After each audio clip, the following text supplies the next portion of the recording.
Selamat sore semuanya, selamat datang Sobat Integritas. Kembali lagi di podcast kita, Negara Bocor dari Celah Korupsi. Saya Anis akan menemani Anda bersama 6 pegawai negeri sipil yang luar biasa hari ini. Di sini saya ada Mas Anang Bagus, Mas Anang Prasetyo, Mbak Ani, Mbak Anissa, Mas Anas, dan juga Mbak Ari. Halo Mas Mbak semua, apa kabar? Halo. Halo, Halo, halo. Halo, kabar baik Mbak baik. Anis.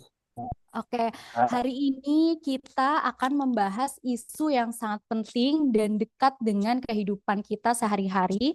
Tidak lain tidak bukan adalah korupsi di Indonesia. Belakangan ini berita korupsi seperti nggak ada habisnya ya. Kita akan bedah kenapa sih korupsi ini terus jadi momok dan apa dampaknya bagi kita semua. Oke, kita bisa mulai dari berita yang paling hot. Mas Anas, mungkin bisa diceritakan, Mas? Oke, betul sekali ya, Mbak Anis. Kalau kita lihat, rasanya setiap hari ada saja berita korupsi yang beredar di pemberitaan, televisi maupun media sosial.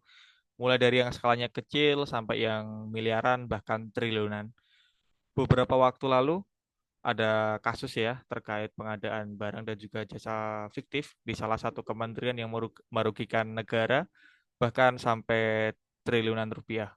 Kemudian juga ada terkait dengan korupsi minyak bumi oleh salah satu perusahaan BUMN. Ini menunjukkan bahwa korupsi sudah masuk ke berbagai lini dan seolah-olah menjadi budaya yang sangat sulit untuk dihilangkan di bangsa ini. Saya setuju sih, Mas. Mirisnya kadang berita-berita seperti ini nih terlewat begitu aja. Padahal uang yang harusnya adalah uang rakyat itu dikorupsi. Uang kita semua yang dibayarkan lewat pajak. Seharusnya uang itu kan kembali lagi ya ke masyarakat dalam bentuk layanan publik yang lebih baik, pembangunan infrastruktur, atau program kesejahteraan. Nah, ini poin pentingnya. Selama ini pemerintah kita cuma fokus untuk menghitung kerugian negara aja, tapi mereka lupa untuk menghitung kerugian masyarakat sebagai konsumen. Uang rakyat yang seharusnya kembali ke rakyat justru malah lenyap di tangan koruptor. Dan dampaknya ini terasa banget di beberapa sektor yang akan kita bahas satu persatu hari ini. Dan kita akan mulai bahas dari sektor yang paling fundamental yaitu pendidikan. Untuk Mas Anang Prasetyo, gimana sih korupsi bisa berdampak ke pendidikan kita, Mas? Ya Mbak Anis, jadi mengenai pendidikan ini salah satu korupsi yang menyita perhatian saya adalah soal korupsi pengadaan laptop untuk siswa ya di salah satu kementerian. Jadi harusnya program ini itu bisa menjamin pemerataan akses teknologi bagi murid-murid, anak-anak di daerah terpencil atau kurang mampu. Tapi kenyataannya pengadaan yang bermasalah itu entah dari spesifikasi yang nggak sesuai atau harga yang di markup itu justru menghambat tujuan mulia itu. Bener banget sih, Mas. Akibat dari kasus ini tuh siswa yang seharusnya mendapatkan fasilitas belajar yang layak malah tidak dapat gitu. Sekolah-sekolah yang harusnya menerima laptop dengan kualitas yang baik malah mendapatkan di bawah standarnya. Jelas banget ini merugikan masa depan kita sih, masa depan generasi muda kita. Karena secara tidak langsung ini akan menghambat upaya peningkatan kualitas pendidikan nasional kita. Waduh, sangat disayangkan banget ya. Padahal pendidikan adalah investasi untuk masa depan, tapi malah justru dikorupsi. Baiklah, sekarang kita beralih ke sektor yang gak kalah pentingnya, yaitu kesehatan. Untuk Mbak Ani, gimana sih korupsi itu bisa melukai sektor kesehatan, terutama yang berhubungan sama BPJS, Mbak? Baik, Mbak Anis. Isu korupsi BPJS ini sebenarnya sudah sering muncul ya. Misalnya penyalahgunaan klaim fiktif, gratifikasi di rumah sakit, atau pengadaan alat kesehatan yang digelembungkan harganya. Padahal BPJS adalah jaring pengaman sosial yang sangat penting bagi masyarakat. Banyak masyarakat miskin dan rentan yang menggantungkan hidupnya itu pada BPJS untuk mendapatkan akses kesehatan. Tepat sekali itu yang disampaikan sama Mbak Ani. Jadi ketika ada korupsi di BPJS, yang merasakan dampaknya langsung adalah masyarakat. Bisa jadi pelayanan yang mereka terima jadi tidak optimal, ketersediaan obat yang terbatas, atau bahkan mereka kesulitan mendapatkan rujukan. Uang iuran yang kita bayarkan yang seharusnya dipakai untuk menjamin kesehatan bersama justru disalahgunakan oleh oknum yang tidak bertanggung jawab. Informasi tentang celah-celah korupsi ini sayangnya seringkali hanya berputar di kalangan tertentu dan tidak diungkap secara transparan kepada publik. Wah, ironis sekali ya. Di saat kita membutuhkan sistem kesehatan yang kuat, yang baik, justru malah dibobol oleh korupsi. Lalu gimana korupsi ini bisa merenggut hak dasar masyarakat, terutama dalam program BLT atau bantuan langsung tunai? Mas Anas mungkin bisa bantu menjelaskan, Mas. Iya, Mbak, terkait dengan korupsi bantuan sosial ya atau bansos seperti yang sudah terjadi pada saat pandemi kemarin, tentunya ini sangat menyakitkan ya bagi seluruh masyarakat Indonesia.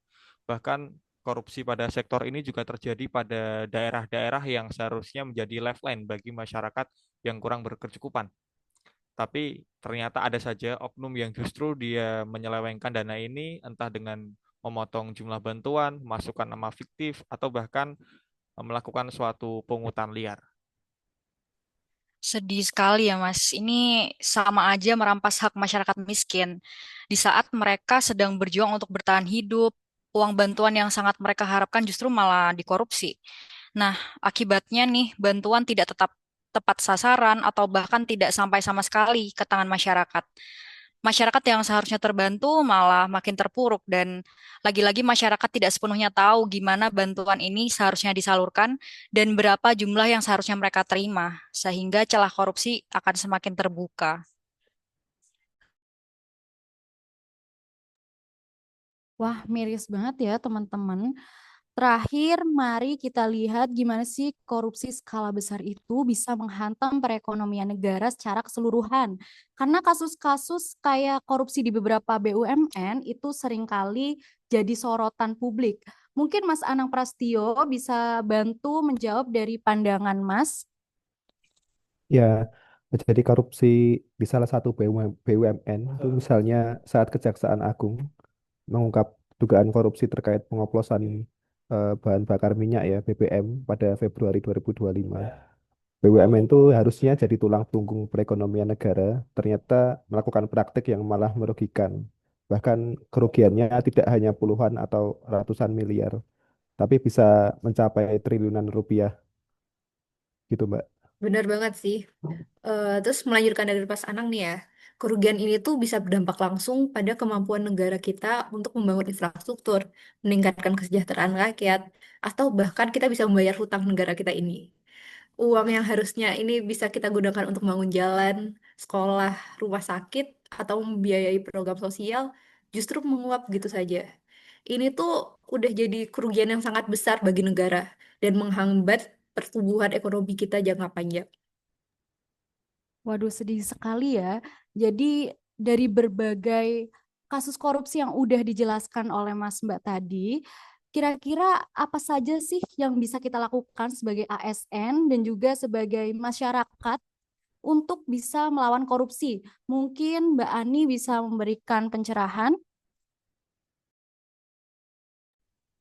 Iya, Mbak. Sebagai ASN, kita punya tanggung jawab moral dan profesional untuk menjaga integritas. Kita harus menjadi garda terdepan dalam memberantas korupsi, mulai dari lingkup terkecil dari diri kita sendiri, dan jangan pernah tergoda untuk terlibat dalam praktik korupsi, sekecil apapun itu. Saya sepakat sih dengan Mbak Ani. Kita juga harus berani melaporkan jika melihat adanya indikasi korupsi. Jangan pernah takut, sistem pelaporan terkait adanya indikasi korupsi di negara kita saat ini sudah lebih baik. Dan yang terpenting kita sebagai ASN harus menjadi contoh. Itu menunjukkan bahwa kita bisa bekerja dengan jujur dan berintegritas. Saya sangat setuju sekali sih dengan pendapatnya Mbak Ani dan juga Mas Anang bagus. Pesan saya untuk masyarakat, pertama jangan apatis, mari kita terus kritisi dan juga awasi serta kita kawal setiap adanya kebijakan-kebijakan baru dari pemerintah. Kemudian kita cari informasi yang valid dan kita sebarkan seluruh informasi yang benar. Kita dukung lembaga-lembaga yang berintegritas dalam upaya pemberantasan korupsi.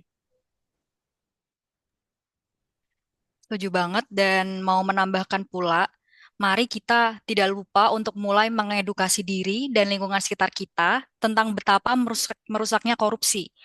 Dengan pemahaman yang lebih dalam mengenai dampak buruknya korupsi, dari pendidikan hingga harga kebutuhan pokok, kita membangun tameng kolektif untuk memerangi korupsi itu sendiri.